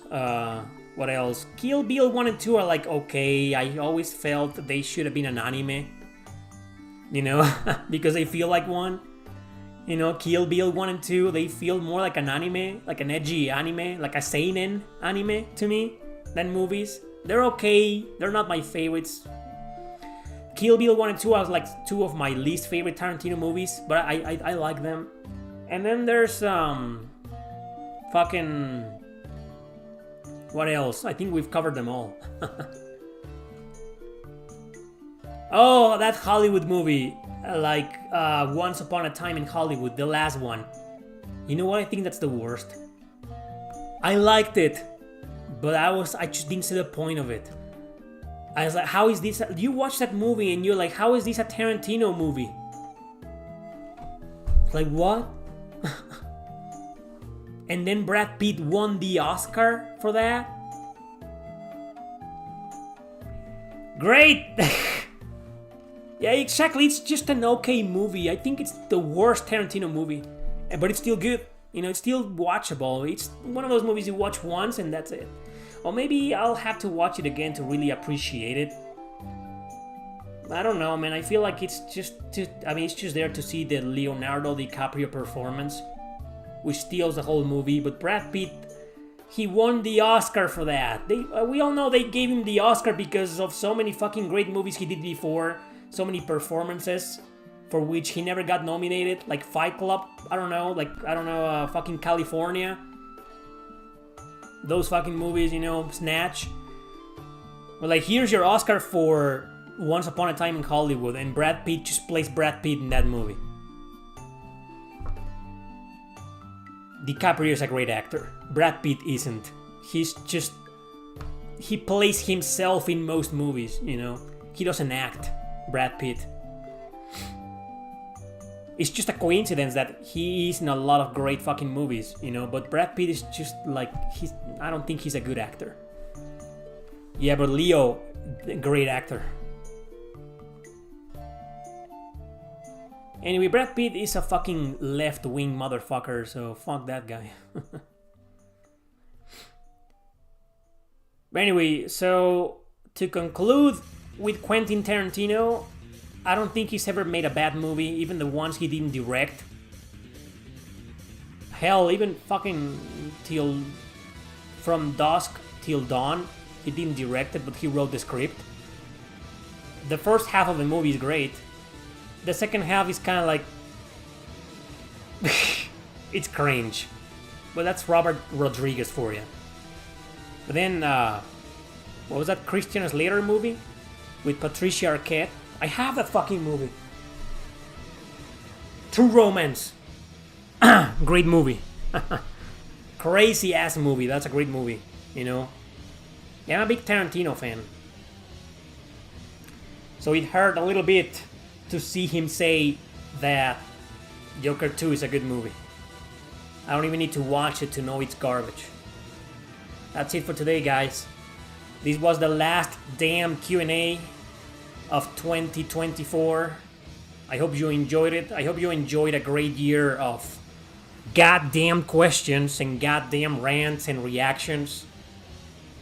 Hope you had a great year. In some things I did, in others I didn't. This was the year where YouTube destroyed my career. Hopefully next year my career will recover. If your best friend Elon Musk decides to buy YouTube and make it great again. I want that hat. Fucking make America great again. I don't fucking care. I want make YouTube great again. I'm going to do that. I'm gonna fucking have that fucking cap made. A cap that says, and a t-shirt that says make YouTube great again. You know, that's my goal for 2025. That. Thanks for watching, everybody. Thank you for being a fan. Have a great last year, and I hope you have fun. Take care, everyone. See ya.